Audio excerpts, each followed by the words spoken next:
Praise the lord. ఈరోజు వాక్య భాగం లూకాసు వార్త 5వ అధ్యాయము 11వ వచనం. వారు దోణెలను దరికి చేర్చి సమస్తమును విడిచిపెట్టి ఆయనను వెంబడించిరి.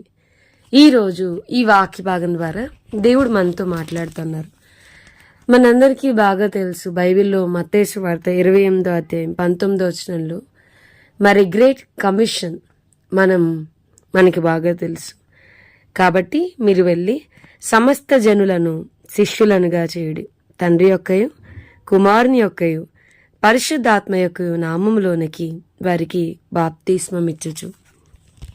చాలా స్పెసిఫిక్గా యేసయ్య మరి 12 మంది శిష్యులను తయారు చేసి ఆ 12 మందిని మీరు వెళ్ళి ఇస్కరియోతు యూదా ప్లేస్ మరి రీప్లేస్ చేయబడిన తర్వాత మీరు వెళ్ళి ఇంకా మిగతా వేరే వాళ్ళని, కాబట్టి మీరు వెళ్ళి సమస్త జనులను శిష్యులనుగా చేయడి అని చెప్పండి.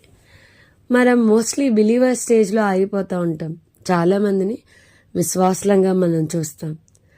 దేవుడు మాట్లాడింది గ్రేట్ కమిషన్ ఏంటంటే శిష్యులనుగా చేయండి, make them as a disciples.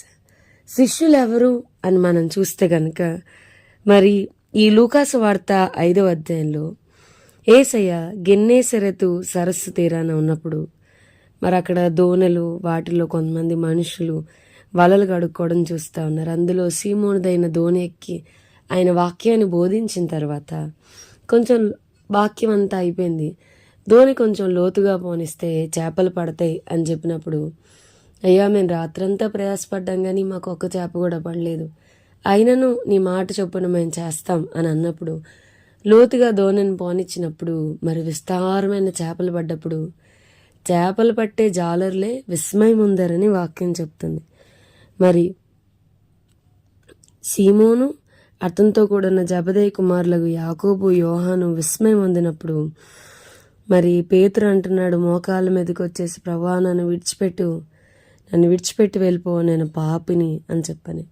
So ఇక నుంచి నేను మనుషులను పట్టు జాలరిగా చేస్తాను అని అన్నప్పుడు వాళ్ళ దోణలను దరికి చేర్చి సమస్తాన్ని విడిచిపెట్టి ఆయనను వెంబడించారు. శిష్యత్వం అంటే సాల్వేషన్ ఈజ్ ఫ్రీ, రక్షణ అనేది ఉచితం, కానీ శిష్యత్వం అనేది కాస్ట్లీ. డిసైపుల్షిప్ అనేది ఇట్ కాస్ట్స్ అ లాట్. వాళ్ళకు కలిగిన సమస్తాన్ని విడిచిపెట్టారు. శిష్యుడు అంటే ఎవరు అని అంటే ఆయన ఎక్కడికి వెళ్ళమంటే అక్కడికి వెళ్తాడు, ఆయన దేన్ని విడిచిపెట్టమంటే దాన్ని విడిచిపెడతాడు. He is ever ready to do anything for Christ. క్రీస్తు కొరకు ఏదైనా చేయడానికి సిద్ధంగా ఉండేవాడు శిష్యుడు. మనం చాలామందిని చూస్తాం, ఎందుకు చర్చికి రావడం లేదు, ఎందుకు ప్రార్థన, నేను అడిగింది ఆయన ఇవ్వలేదు, ఆయన నాకు ఉద్యోగం ఇవ్వలేదు, ఆయన నాకు ఇంకేదో చేయలేదు, సో నేను అందుకే మందిరానికి రావట్లేదు, అందుకే నేను ప్రార్థన చేయట్లేదని.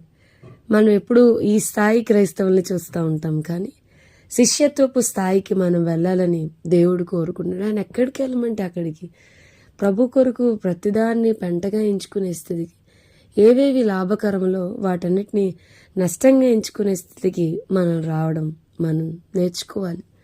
మరి చాలామంది డాక్టర్స్ బయట ఉద్యోగం చేస్తే నెలకి 2 లక్షలు 3 లక్షలు వచ్చే డాక్టర్లు చాలామంది మిషన్ హాస్పిటల్స్కి వెళ్ళిపోయి జస్ట్ ఒక 10-15,000కి మేము చేస్తాము, మేము పరిచర్య చేస్తూ మరి డబ్బు మాకు అక్కర్లేదు, మేము ఇక్కడ ఉద్యోగం చేస్తామని చెప్పని దేవుడు వెళ్ళి పరిచర్య చేయమన్న ప్రాంతాలకి డబ్బును తృణప్రాయంగా ఎంచుకుని అక్కడికి వెళ్ళి పరిచర్య చేస్తున్న సేవకులు ఎంతోమంది ఉన్నారు, డాక్టర్స్ ఎంతోమంది ఉన్నారు.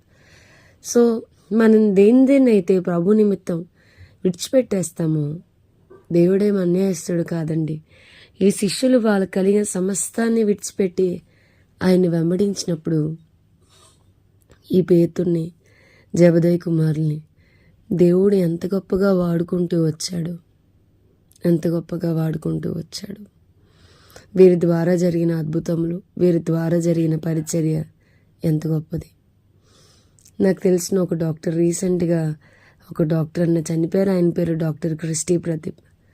మరి కారు ఆగి ఉన్నప్పుడు లారీ వచ్చి కొట్టడం వల్ల ఆ డాక్టర్ గారు అట్ ది ఏజ్ ఆఫ్ 40 ఆ అన్న చనిపోయారు. అయితే ఎక్కువ షాక్ అనిపించిన విషయం ఏంటంటే దేవుని సువార్త పరిచర్య చేయడానికి, స్టూడెంట్స్కి యేసే కోసం పరిచయం చేయడానికి చాలా చిన్న ఉద్యోగాన్ని వాళ్ళు ఎంచుకున్నారు. బయటికి వెళ్ళిపోకుండా అక్కడే హాస్పిటల్లోనే పరిచయం చేసేవి ఎంచుకున్నారు. చాలా తక్కువ జీతానికి జాయిన్ అయ్యారు. మిషన్ హాస్పిటల్స్లో అట్లా జాయిన్ అయ్యారు. అన్న చనిపోయినప్పుడు అట్ ది ఏజ్ ఆఫ్ 40 ఆయన చనిపోయినప్పుడు స్టేజ్ మీద ఒక పాస్టర్ గారు పిలుస్తున్నారు, ఒక అంకుల్ పిలుస్తున్నారు.